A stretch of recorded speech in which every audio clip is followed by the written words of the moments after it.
Welcome to Unpacking Peanuts, the podcast where three cartoonists take an in-depth look at the greatest comic strip of all time, Peanuts by Charles M. Schulz. Hey everybody, welcome back to the show. This is Unpacking Peanuts. We are starting another year today. We're in good old 1993, and I'll be your host for the proceedings. My name's Jimmy Gownley. I'm also a cartoonist. I did things like Amelia Rules, 7 Good Reasons Not to Grow Up, The Dumbest Idea Ever, and you can read my new comics right now at gvillecomics.substack.com, and it's for free.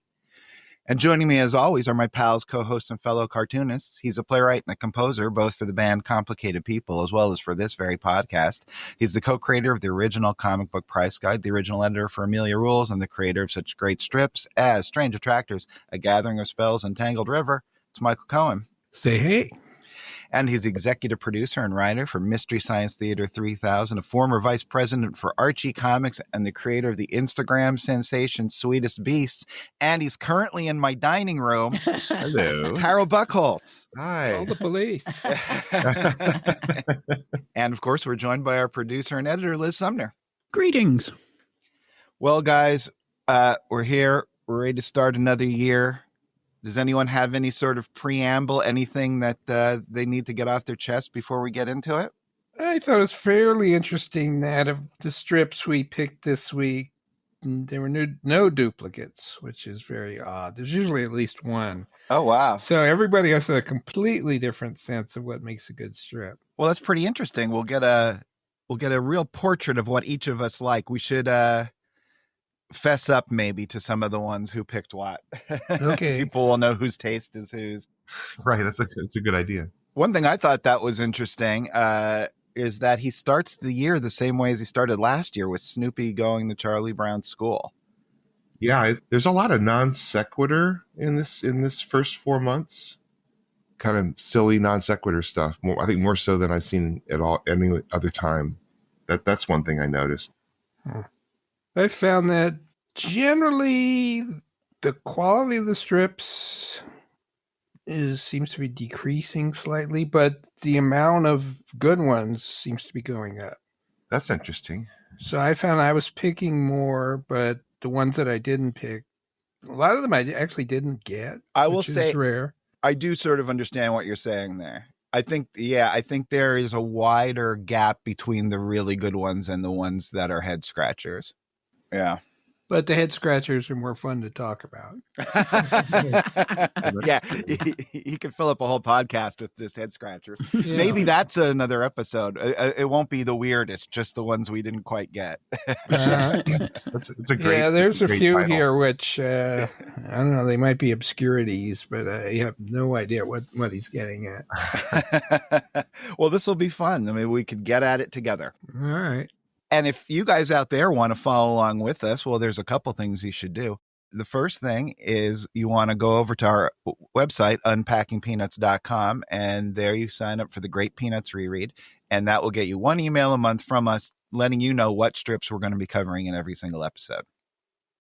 And then if you just want to follow along with us, because these are all free on gocomics.com, you could just go over there, type the date in, and follow along with us. Or, of course, the Fantagraphics volumes are also available if you want to order those.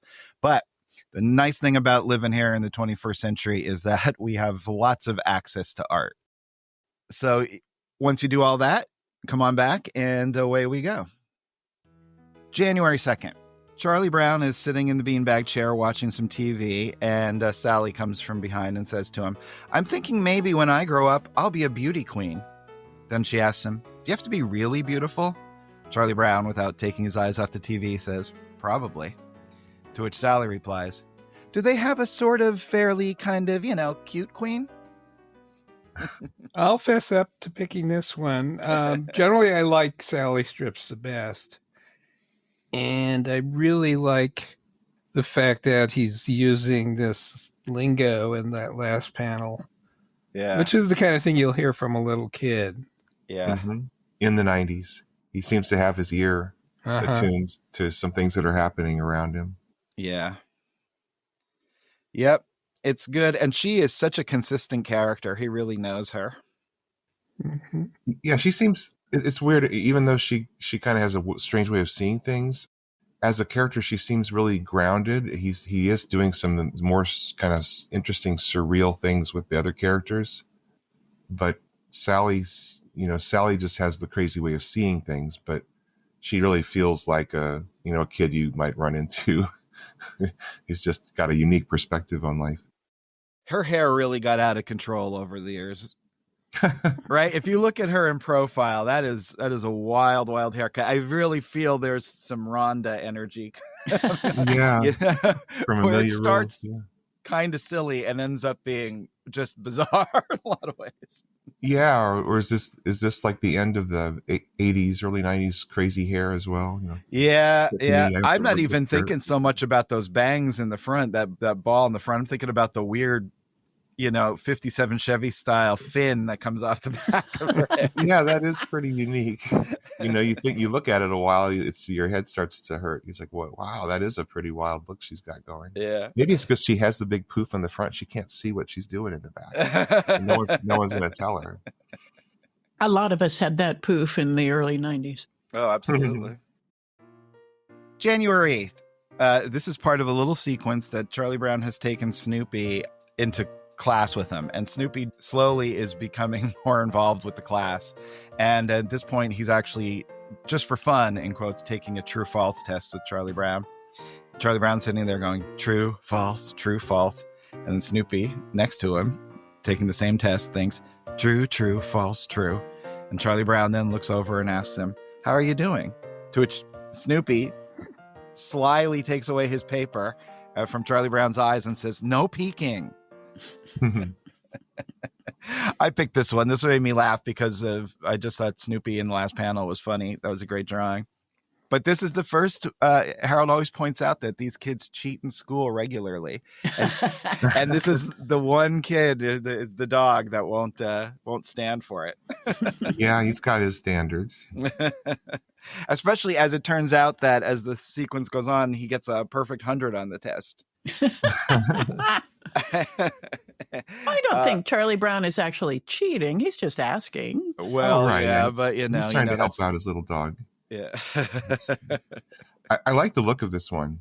Yeah. He has 4 different setups. If you look at it from a camera perspective, 4 different, there's like a initial side view, which is so classic for Peanuts, with Snoopy in front of Charlie Brown at the seat, which looks unique. And then you see what might be the edge of a blackboard on the side, or a window with the curtains down. Or they're taking the test at midnight. I'm not sure, but and then you have black on the the base of the desk, and then you zoom in on Snoopy. And this is one of those things as a cartoonist where you make choices, right? Where you decide there's a character behind another character, but you're just focusing on the character in the front. So Charlie Brown disappears. Mm-hmm. You're just zooming in on the shot where we would absolutely see Charlie Brown, just like we did in the first panel. But Schultz decides that we're not going to see Charlie Brown at all, just Snoopy. And that works really, really nicely here. And the little black on the bottom of the desk looks really nice too. You're talking about spotting blacks. I think this one has kind of an appealing look to it. And then on the third panel, we move around toward the front, favoring Snoopy. And you barely just see Snoopy's head over the top of the desk, which I think is a great composition. Yeah. Charlie Brown talking to Snoopy.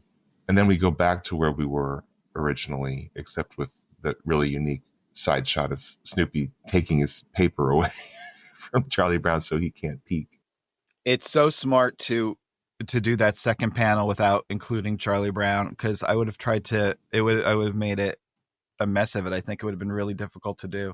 But the other thing, if you included the figure behind him, but the other thing that makes this work is black and white, because if you had to select the color, you would, now it's not just. You'd have to make an abstract color, right? You'd have to, or leave it white or something like that. Yeah, and then you're kind of in Snoopy's world, and you accept that there's whatever was in the first panel.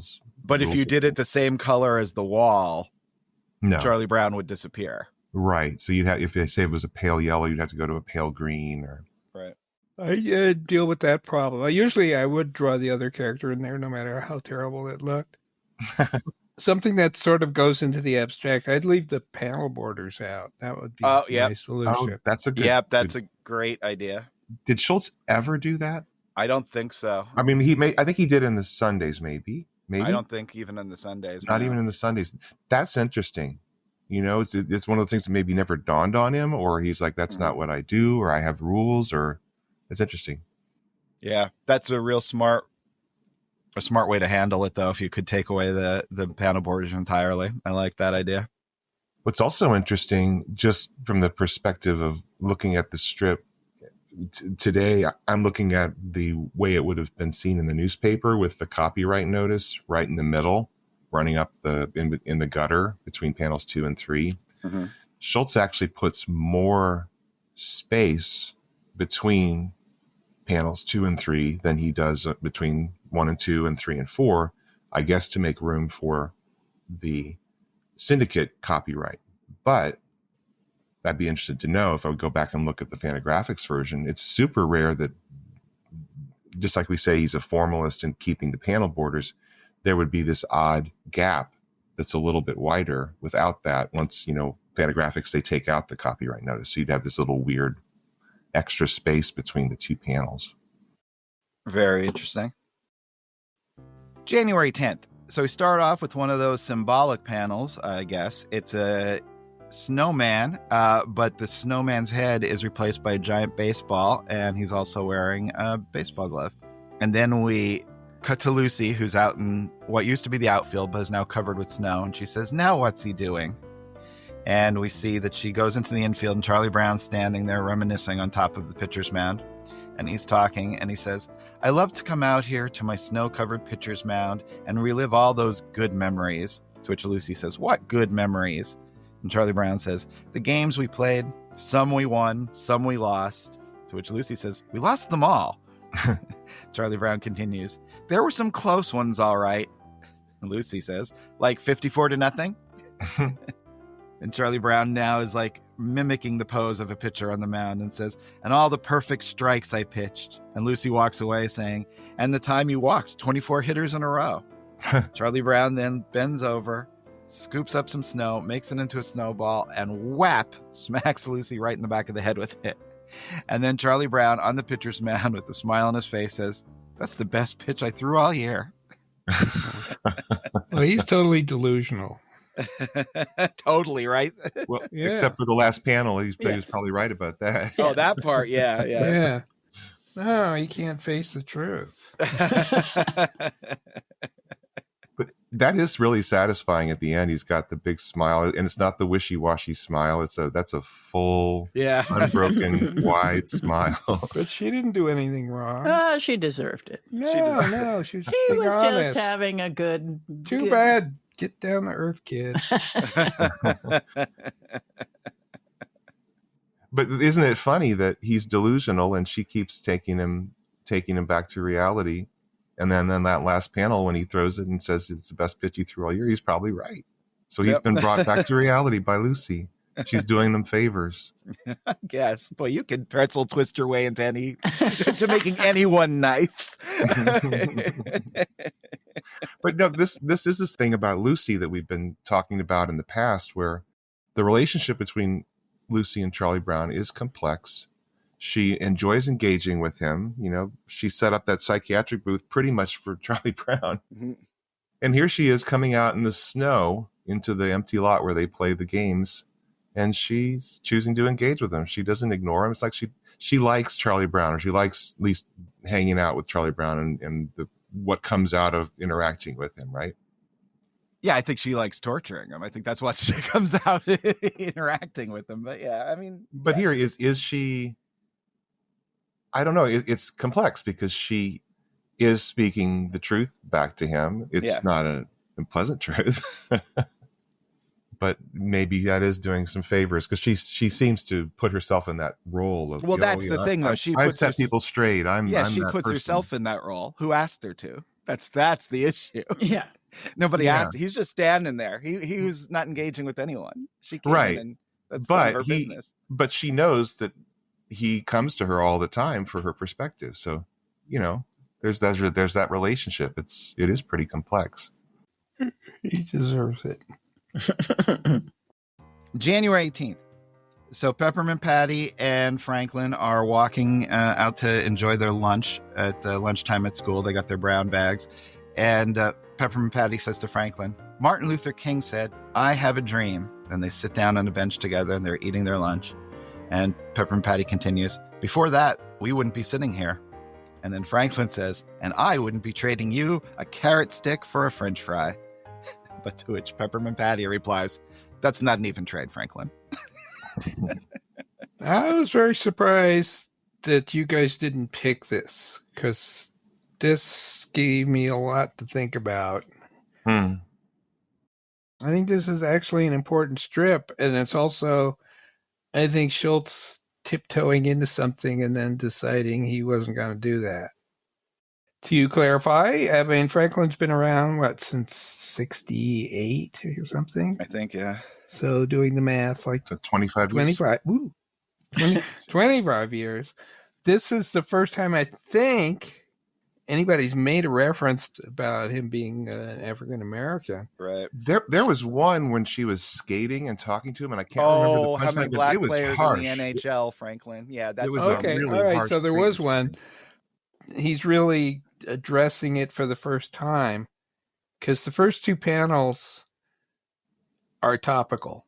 And could go in many, many directions. But it seems like you have to, once you bring up that subject, you've got to follow through on the thought. But he doesn't.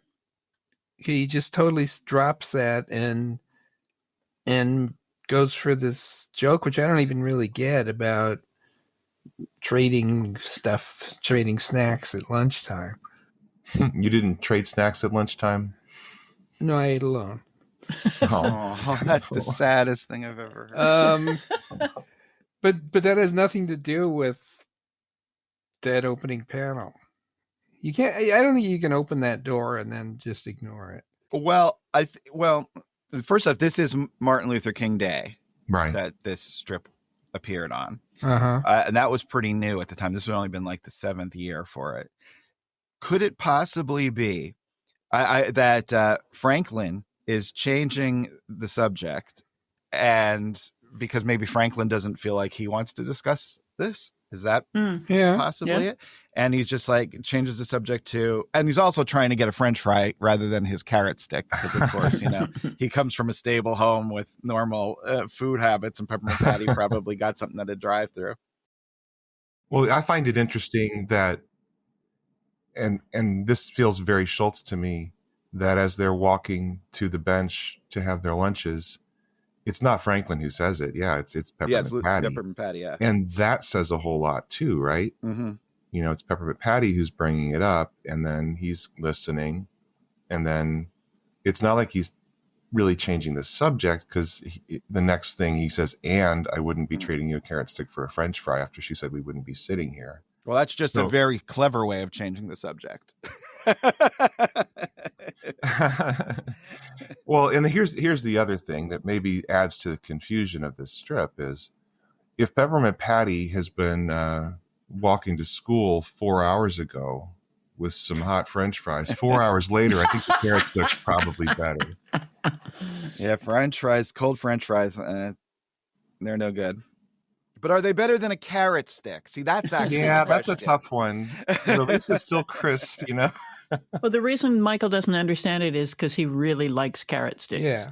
But I do like French fries too. 4-hour-old French fries. You can't even really reheat a French fry. It's hard. Yeah. You need a good toaster oven. Yeah, by that point, it's just easier to go get more French fries. February 6th. Charlie Brown is lying in his bed at night, tucked in up to his neck in the covers, and he says to himself, sometimes I lie awake at night, and I ask, is it all worth it? He rolls over and says to himself, then a voice says, who are you talking to? Then another voice says, you mean, to whom are you talking? And he rolls back over towards us and says, no wonder I lie awake at night. Yeah, I just relate to that one totally.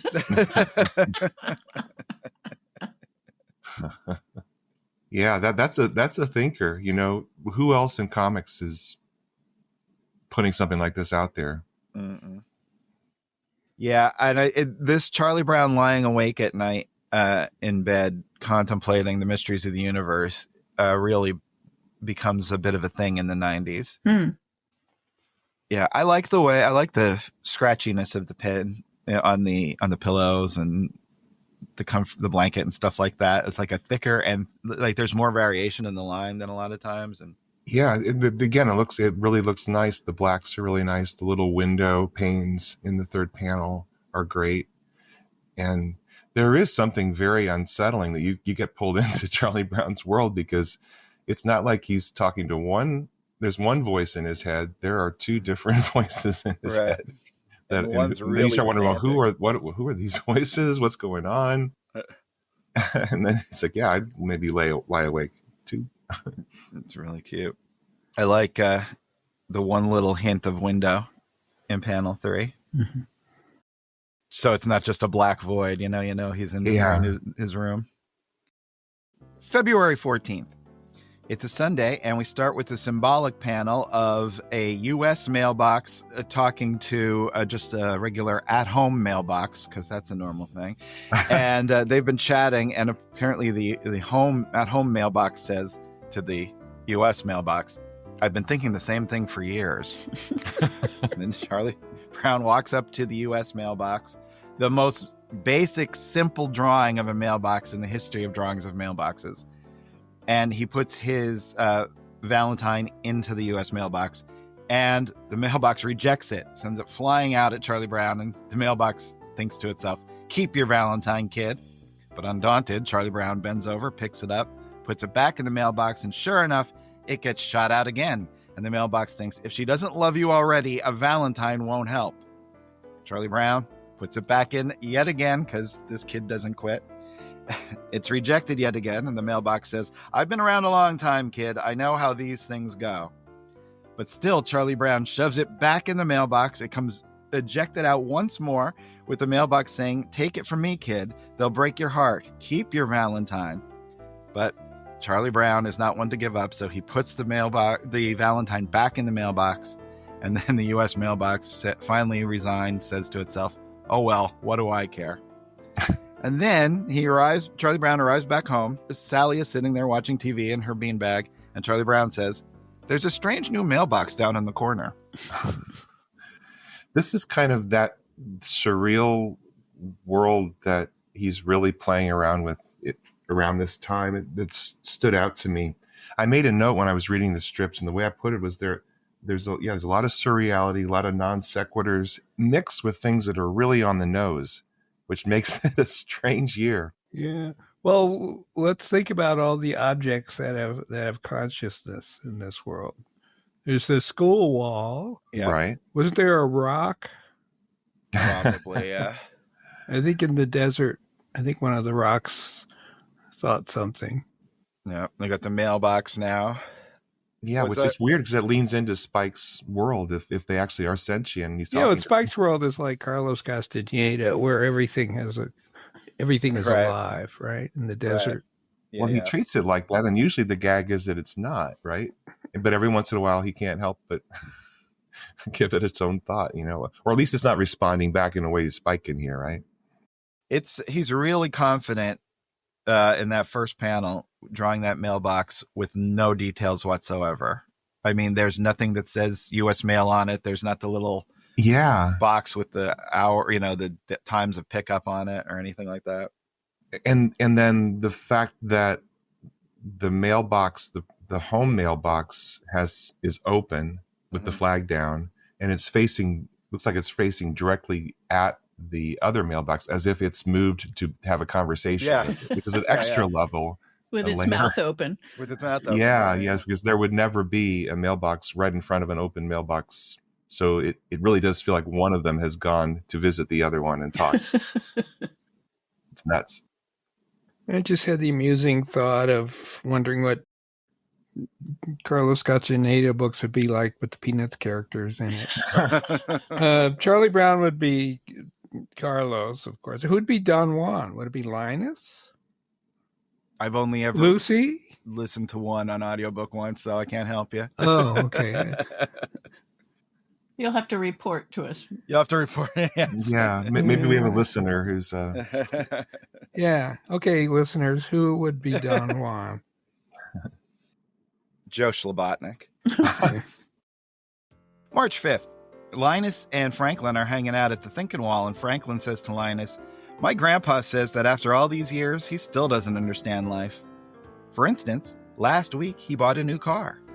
And then Franklin concludes with, "But he got the flu anyway." This okay. Here's one I don't get. understand. Yeah, Yes. either. I don't understand this one. Head scratcher. Was there an ad that somehow was No. referencing this? No. Otherwise, I have no idea what this might have been referring to. I think what he's just saying is that you can have objects and you can have material possessions. You could even look forward to them and buy them, but it's not going to change the fact that you could get the flu. But Grandpa must know this. I would think so. Yeah, I'd never met anybody who's thought that somehow. I mean, we know obviously people, you'll buy material possessions and hope it fulfills you, but Well, that's all I think it is. That's all he's saying. They're not going to protect you. so Grandpa thought if you bought a new car, you'd never get the flu again. That that's Yeah. Okay. I mean, I think there's layers to that. I think, look, here's how I would imagine that. Grandpa is happy because he bought a new car, right? But then he gets the flu. And then he says then his grandson calls him, "Hey, Grandpa, how's your new car?" And the guy goes, "Oh, it's great, Franklin. I was really happy. But you know what? Didn't stop me from getting the flu." And then the kid relays the story. okay. Not telling the dad joke as a part of it, just telling the dad joke part of it as if it's straight. And that's what gets to this. Okay, Okay, so you're making excuses for kind of a bad Peanuts card. I don't think it's a great strip. I'm just explaining it. Well, another thing, just looking visually here, there's something I didn't notice him doing before with Franklin. Now that he's using Zipatone instead of, which I think does look better than him doing those straight lines for shading on Franklin. He's cutting out here and there around Franklin's eye. Yeah. And it's so inexact because you're cutting around a dot, it being there or a part of a dot. At least the version I'm looking at here, again, which is the version that would have been seen in the newspaper with the copyright symbol and all of that, it just looks kind of weird to me, to my eye. Yeah. I think it's because he didn't want it all he was worried that it would mush together with ink bleed or dot gain in the printing. And that's why he was hedging his bets. Maybe he saw something wasn't working so well. Yeah. And he's trying to experiment. Yeah. Yeah. And what you would do, the way to, if that was the problem though, the way to fix it would be to go to fewer dots per inch. March 7th. It's a Sunday strip. It starts off with a symbolic panel.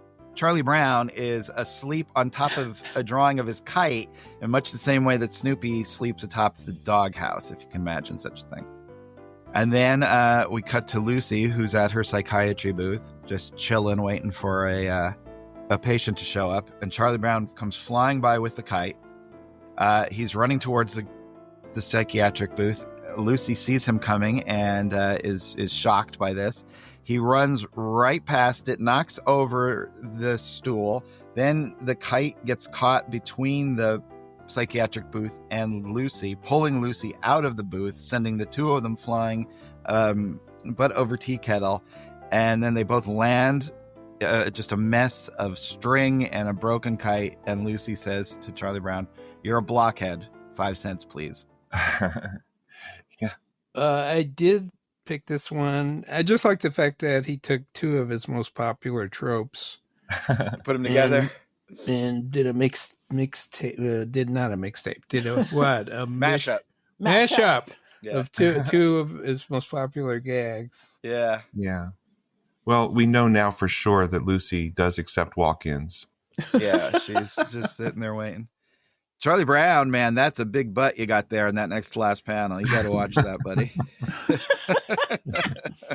So he's literally leaping through from the behind through the opening in her psychiatric booth with his kite string. That's amazing. Reminds me of the time that we were at Comic-Con. Me and Jimmy are sitting there, and old Rob Liefeld, the Image guys are like playing some kind of chase game. And Liefeld just jumped over our table. Am I remembering that right? That wasn't me.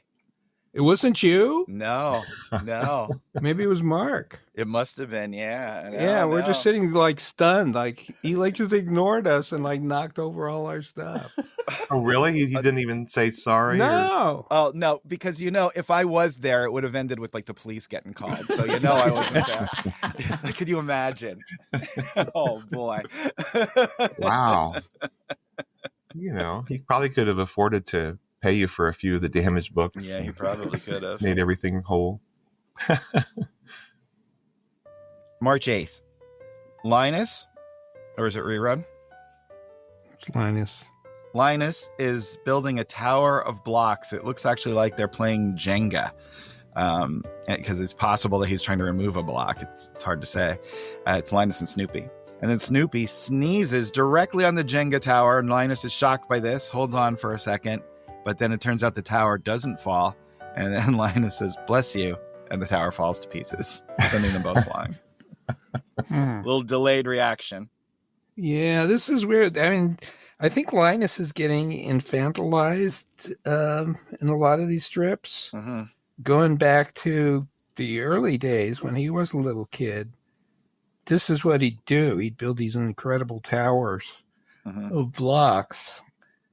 And we see a lot of them this year. He's sitting on the floor playing with stuff. And yeah, I don't think we've seen a lot of that since the 50s. Well, maybe it is rerun. Yeah, except then he wouldn't do the striped shirt. No, he does do the striped shirt, doesn't he? At this point, and the shirt and the hair does look Linus here, not rerun here. But this is something that rerun would have taken over in a couple of years. It's like maybe Schultz made the decision to really let Linus be a certain thing and let rerun take over with that, particularly with the relationship with Snoopy, right? Right.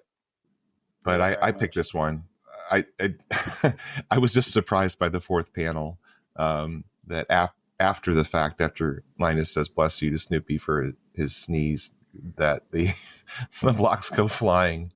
I just thought it was funny, and again, it's just kind of part of the surreality of some of the gags he's doing now. It's got a different feel to me than previous strips. We know we've certainly gone into the surreal a lot in this strip, but this is, they're just, I don't know, they're silly and surprising in a way that seems different to me. Mm-hmm. Yeah, absolutely.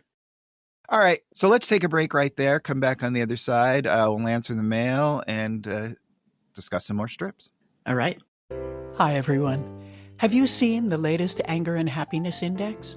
Have you admired the photo of Jimmy as Luke Skywalker, or read the details of how Michael co-created the first comic book price guide? Just about every little-known subject we mention is referenced on the Unpacking Peanuts website.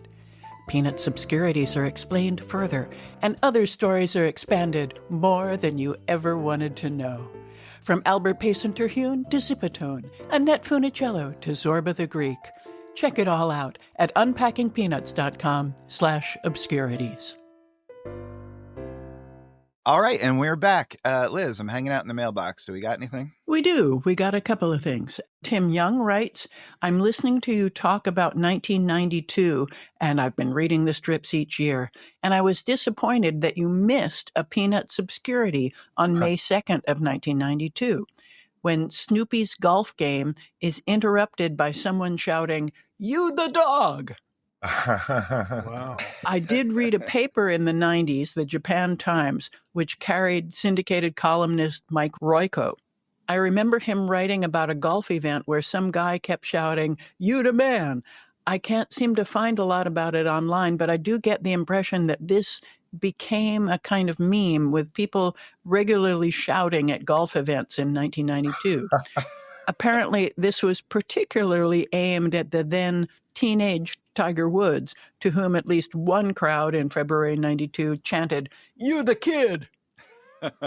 Whoa. Well, I believe that. I totally believe it, yeah. The reason we didn't pick it or discuss it is we didn't pick the strip, probably because we didn't understand it. And because we hate golf strips. Yeah. I hadn't heard that story. That's fascinating. I was thinking of a much broader level that, that was obviously a saying that was showing up in the early 90s. And for some reason, when I thought of it, I thought of Arsenio Hall. Oh, the dog pound? The dog pound, yeah. Yeah, but you would never say you the dog. You would say to someone, yo, dog. You the dog. But anyway, this explanation makes 100 times more sense and is more plausible than me just making random TV connections. Yeah. The thing about golf it drives me crazy. And it's just like everything you need to know about class in America, right? So if you're playing baseball, they're throwing that ball 100 miles an hour within inches of your face. And 40,000 people are screaming at you, you suck, you can't hit, right? Golf, the ball is sitting there on a tee, on a beautiful green field. Shh, shh, the rich white guy is playing a game. Shh, drives me nuts. Go ahead, Jack Nicklaus. Let's see what you can do. That is interesting. Yeah, that the decorum in golf is crazy compared for the to dumbest, most absurd thing. And my dad's looking down at me from heaven, he's very upset with me right now because he loved golf and got a hole in one once, and it was like the highlight of his life. But barring that, golf, stop it. Yeah, and Schultz never got a hole in one. He was very disappointed that never happened. I still have my dad's hole in one trophy he got because I couldn't throw it away. And we also heard from our pal Shaylee. She's been busy, but she didn't want us to worry, so she got in touch again. Thank you, Shaylee. And she writes, I was finishing up part 3 of 1990, and I was intrigued with the large fan base that Peanuts has from all over the world. I've really loved seeing the huge influence it has on the audience in Japan. If I ever plan on traveling outside of North America, I'll have to check that out with my sister. She's always wanted to visit Japan because she loves the culture and the nerdy stuff. Yeah, that would be an amazing trip. Maybe you could get a group trip too, because my daughter Anna, that's one of her bucket list places to visit. That would be cool. Yeah, we should get one of those Perillo tour things going. Well, didn't we promise to go to Japan apparently? Oh, we did? Oh, my. All right. No, because we're going to see the pizza place. Oh, right. Peanuts themed right. When we hit our 1 million subscriber. There you go. Let's go. Well, there is the museum in Japan. Maybe the museum in Japan would have us. We've got listeners there. Hello, everybody in Japan. Yeah. Give us a shout out. Give us a text or an email if you're actually, and we've been charting very high in South Korea as well. All right. So maybe I could spin around there. Can you imagine people on the other side of the world listening to our silly podcast? It's like the neatest feeling and so strange. Like, wow. Yeah. For all the bad things people say about the internet, there's some pretty amazing, mind-blowing things about it that just never we could have imagined being in this place. It is crazy that you can watch or listen to. I mean, this show is a perfect example, but so many of them, just deep dives into whatever the thing that your thing is. That's really is cool. And, we don't focus on that enough. And we got a review on Apple Podcasts from Deb P., who writes, I've certainly learned a lot of new things about Peanuts and Charles Schulz listening to this podcast, as well as the time periods in which Charles Schulz was drawing the strip. The hosts have an enthusiasm for Schulz's work that shows through in every episode, and they have a lot of fun examining Peanuts year by year, making this a very enjoyable podcast. They cover Schulz's drawing techniques, what he was doing in a given year, where pop culture was at the same time, and give a running index of happiness and anger in the strip for each given year. They also explain Peanuts' obscurities, those references Schultz made that were timely when he wrote them, but can be head-scratchers now.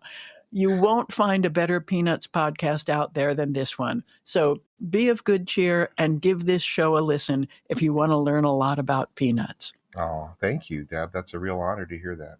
That's it for my part of the mail. What do you have, Jimmy? Well, we got some text from Captain Billy.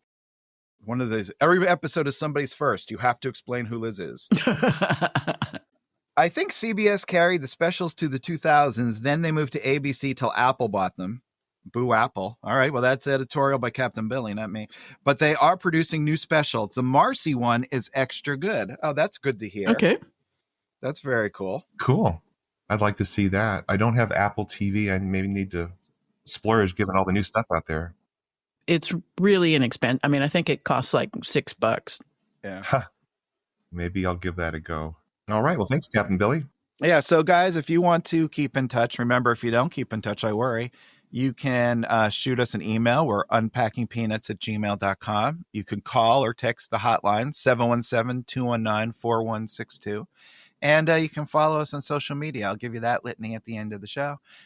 But yeah, we always love hearing from you. And, you know, as we approach the 2000, the end of the run of strips, let us know what you'd like for us to do afterwards. That'd be great. We can figure out what we'd like to do together. Yeah, and if you do want to give us a review like Deb just did, we so appreciate that. And it definitely helps people discover Unpacking Peanuts who might like it. March 9th. Oh, this is really a good one. So Sally is trying to butter some toast, and she's very frustrated. She says, "This butter is practically frozen." And then she yells at the top of her lungs, "Nobody told me life was going to be this hard." Charlie Brown comes in and sees her at this point. Sally continues ranting. "I hate getting up in the morning. School drives me crazy." And now she, with a look of absolute ferocity on her face and frustration, is buttering it. And she says, "And now I have to butter my toast with chunky butter." To which Charlie Brown says, "Chunky butter?" Yeah, chunky butter is one of the worst things in the world. The worst. But Agreed. if you leave the butter out, then you got to worry about it going bad. Well, yeah. Now, chunky peanut butter, I'm all for that. Well, you can leave, but you don't need to refrigerate butter. You don't? In the summer, you do. Okay. Yeah, because I hate it when it breaks the matzahs. Do you hate it when the butter like breaks the matzahs? That's Oy like the vey, worst. do I hate it when they break the matzahs. Poor Sally is struggling with life. Yep. But no, I totally agree with this. It is a real frustration if you have to put a big chunk of butter and you can't move. Oh, that's terrible. That's the worst. Microwave. I love the drawing of her in the fourth panel because we have another 5-panel daily here. But And, I mean, yeah, if you saw that just by itself, you might even guess it's not by Schultz. She looks so different. yeah, pure frustration and rage. One big tooth in the middle of her mouth. I find that hard to do as a cartoonist, to draw teeth, because sometimes you want to do it for a cheesy grin or something like that. Uh-huh. I think it's hard to draw cartoon teeth. Yeah. Really? I think it's best not to do it. Most of the time it is. 90% of the time, Yeah. for sure. Eliminate all teeth. Yeah. I love drawing cheesy teeth. I mean, it's one of the easiest things for me. So Lion teeth makes sense. it's the qualms we have about the way things look in reality and all that. Yeah. Well, I'll trade you. You could draw my teeth and I'll draw your trees. Deal. There you go. March 14th. It's a symbolic panel. Linus is sitting there with his blanket, and looking up above his head, he sees a storm cloud gathering just over him. And he's looking up, and he has you can see the whites of his eyes, very unpeanutsy looking. Then in panel 2, we cut to him in thumb and blanket position, and from off panel we hear, "Oh no!" And then we see it's Lucy, who is looking at a mess of comic books lying on the floor, and she says, "All right, who's been in my comic books?" Linus hears this and realizes that he's in trouble, so he quickly ducks underneath his blanket, and he sits there with it over his head, saying, "A storm is approaching. Everyone take cover." But Lucy's not following it. She walks right up to Linus under the blanket and says, "You've been in my comic books again, haven't you?" And she's showing him the wrinkled up magazines. Then she's yelling, "I tried to keep them in order, and now you've messed them all up. You drive me crazy. From now on, leave them alone and stay out of my room." Then she walks away. Linus is still just sitting there under the blanket. And when she leaves, he pulls himself out from the blanket, gets back in thumb in blanket position, and says, "The storm abates. The sun comes out. Peace reigns again." The man's a poet. Yeah. Yeah, this is classic. Really bad with comic books.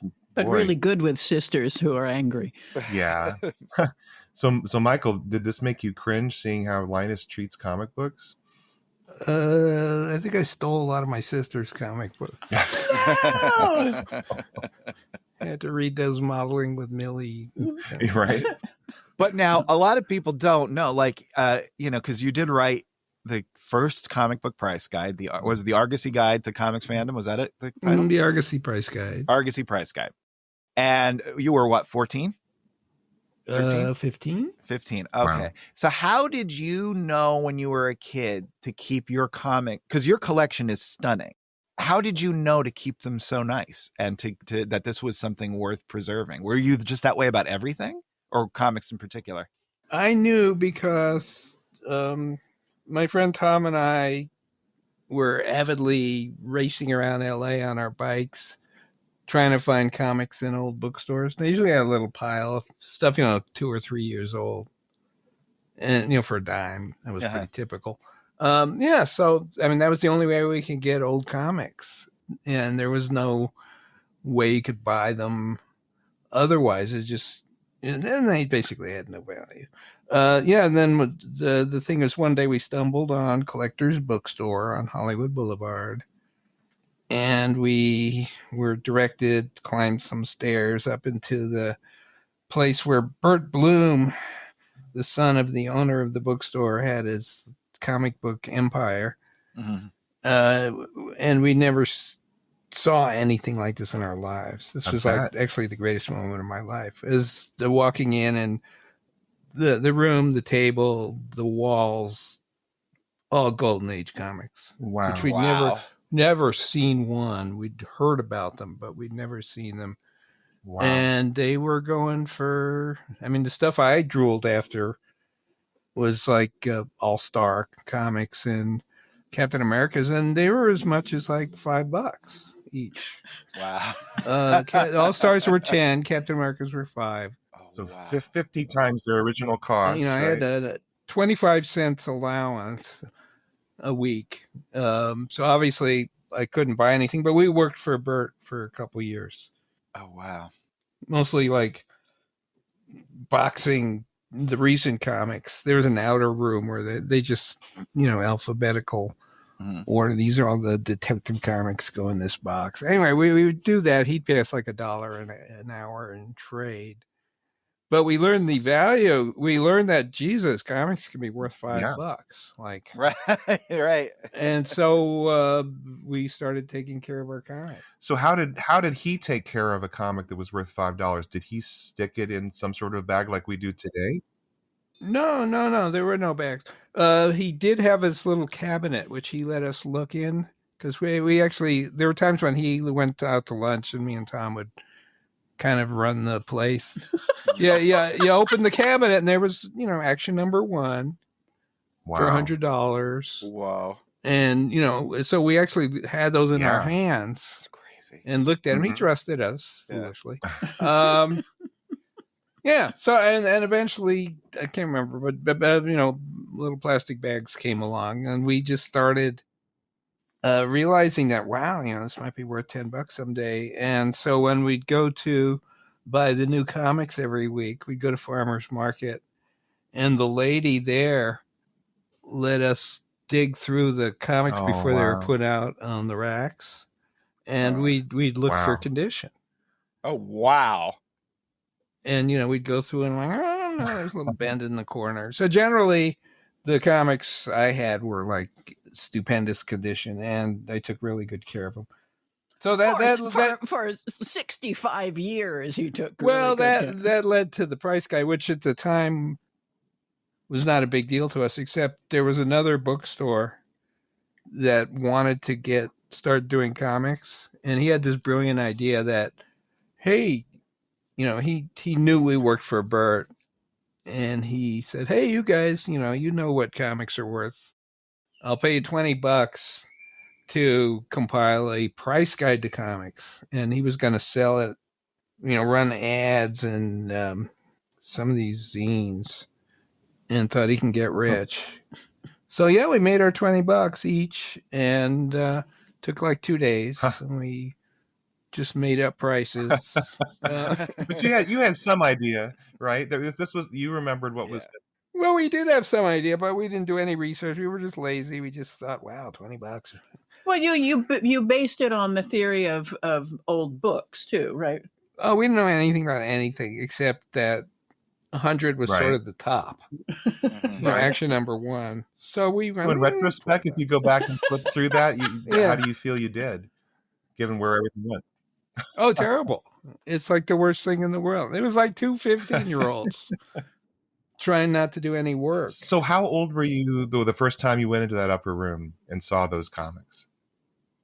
Oh, it was 14, 15. 14 probably. That must have been amazing. Yeah. No, it was. It was, really, because at that time, I feel like an old guy. You are. Yeah, in those days, no one, the comics did not acknowledge their previous history. Right. You have these comic characters going back to the 40s, but outside of an occasional, something like maybe a panel or something in the letters column where someone will write in and, we'd realize, wow, there are all these superheroes from the 40s. And just the thought of that, we didn't know anything about them, what they looked like, but we did know Captain America because he had come back in Marvel. And so that was my fantasy, was to see a Captain America. And then we just happened to stumble on a place that had all of them. And could have bought them all for a couple $100. But that's the way it goes. In what year did the Argosy comic book price guide come out? 65. 65. Wow. Yeah. And they're actually quite valuable because there's only a few copies printed. They were reprinted. Someone did an edition in the 90s. I have my copy. A reproduction of the original price guide. And those are fairly cheap if you want to see how bad it is. That's so cool, Michael. Bill Shelley. And the official notice, the official word of it being the first price guide was Bill Shelley, who wrote books about comic fandom. Had a book called The Golden Age of Comic Fandom and had a page on it saying this is the first price guide. So we didn't even know it's the first price guide. We had no idea. Anyway, I'm going to be forgotten for everything else except for that. Holy smokes! Do you know how much a high quality copy of your Argosy comic book price guide would get? Over $1,000. You got one? $1,200. Yeah. You should have put that in a plastic bag. Well, I did, but my copy somehow disappeared. First known comic book price guide, published in 1965, 5 years before the first published Overstreet. Fewer than 50 copies are known to exist. 7.0 in 2020 went for $1,229. That's probably my copy. Of course, I try not to think about it. Yeah, I understand that. March 16th. I really related to this one. So Lucy walks up to Charlie Brown, who's on the pitcher's mound, and Lucy has her baseball cap on top of her head, but underneath the baseball cap, between her head and the cap, is her baseball mitt. And she says to Charlie Brown, "I can't play today, manager. I couldn't find my glove." To which Charlie Brown responds, "Wouldn't it be funny if it turned out that your glove was on your head and your cap on top of your glove?" Lucy just turns around, walks away, and says, "I'll go home and look around again. If I can't find it, just start without me." The funny thing, this is a funny strip, but here we have a comic strip, a funny comic strip running for, I have to do the math, 43 years. Charlie Brown never makes jokes. Yeah. This is like as close to a joke He as is a he will dry joke teller. Yeah. Uh-huh. Yeah. I remember there was a big deal when we got to 5th grade, because in 5th grade you could use the soda machine at lunch. Okay, up to 4th grade you had to get milk or just drink something out of your thermos, but in 5th grade you could use the soda machine. And I was standing in line waiting for it, and I took 1 quarter out, and I couldn't find my second quarter, so I took the first quarter and I put it between my lips, hold it there. And then I'm patting around trying desperately to find my second quarter, and I find the second quarter and I put it in the machine. But now I can't find the first quarter. I'm just patting myself on my friend. Can just look at my friend Frankie standing behind me, like looking at me like, you're the dumbest person I've ever met. Oh, so I relate. And that's not getting any better. That was 5th grade. I would have 600 graphic novels published today, if I wasn't always looking for a pen. The Apple Pencils. Mine disappears at least once a day. That's the most horrifying thing, because they're not cheap. They should put a little clip on it so it agree. doesn't roll.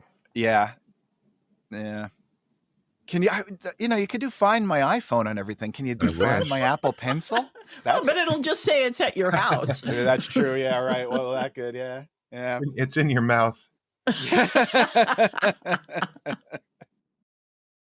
March 17th. Oh, boy, this is great. Snoopy is bringing his pal Woodstock to try out for the baseball team. So Woodstock has a tiny little baseball cap and a tiny little baseball glove.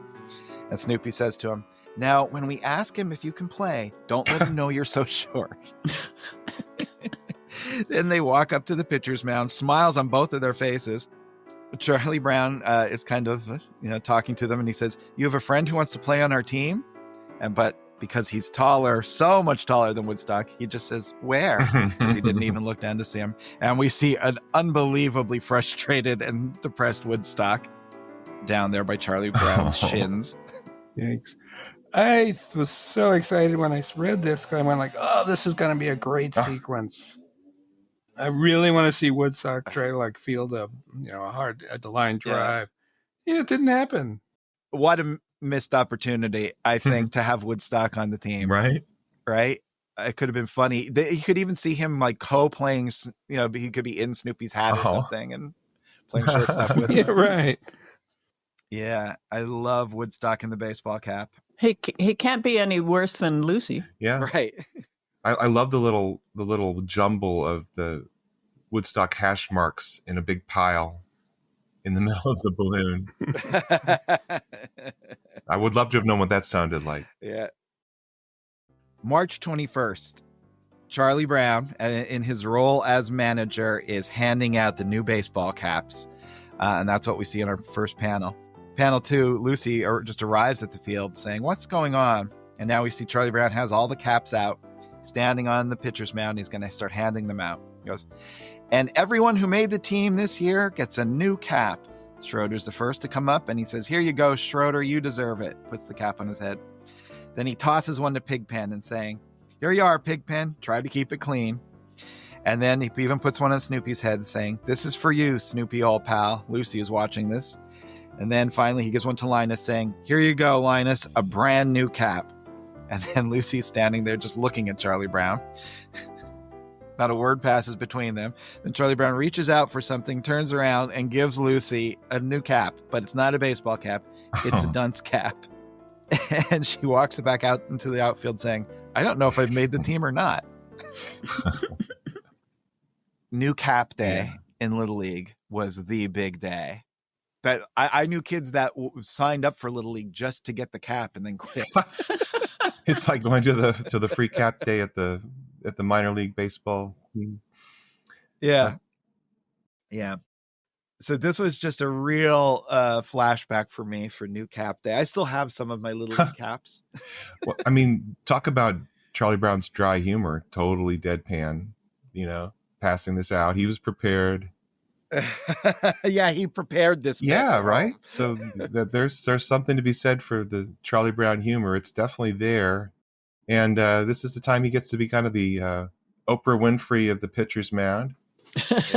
You get a cap. All right, guys. So how about we call it there? I think we got some good strips coming up, but they deserve all the time and attention we can give to them. So let's push those back to next week. And we'd love to have you guys come back next week. And if you want to keep this conversation going between now and then, there's a couple different ways you can do it. First, we would love for you to go over to our website, unpackingpeanuts.com, sign up for the Great Peanuts Reread, and get that one email a month letting you know what we're going to be covering. And also, you can shoot us an email, unpackingpeanuts@gmail.com. You can give us a call on our hotline, 717-219-4162, or you can find us on social media. We are at Unpack Peanuts on Instagram and Threads, and at Unpacking Peanuts on Facebook, Blue Sky, and YouTube. And remember, I want to hear from you, because when I don't hear, I worry. So with all that said, come back next week for more 1993. For Michael, Harold, and Liz, this is Jimmy saying, be of good cheer. Yes. Yes. Be of good cheer. Be of good cheer. Yes, be of good cheer. Yes. Yes. Yes. Unpacking Peanuts is copyright Jimmy Gownley, Michael Cohen, Harold Buckholtz, and Liz Sumner. Produced and edited by Liz Sumner. Music by Michael Cohen. Additional voiceover by Aziza Shakrala Clark. For more from the show, follow Unpack Peanuts on Instagram and Threads. Unpacking Peanuts on Facebook, Blue Sky, and YouTube. For more about Jimmy, Michael, and Harold, visit unpackingpeanuts.com. Have a wonderful day, and thanks for listening. Mash up.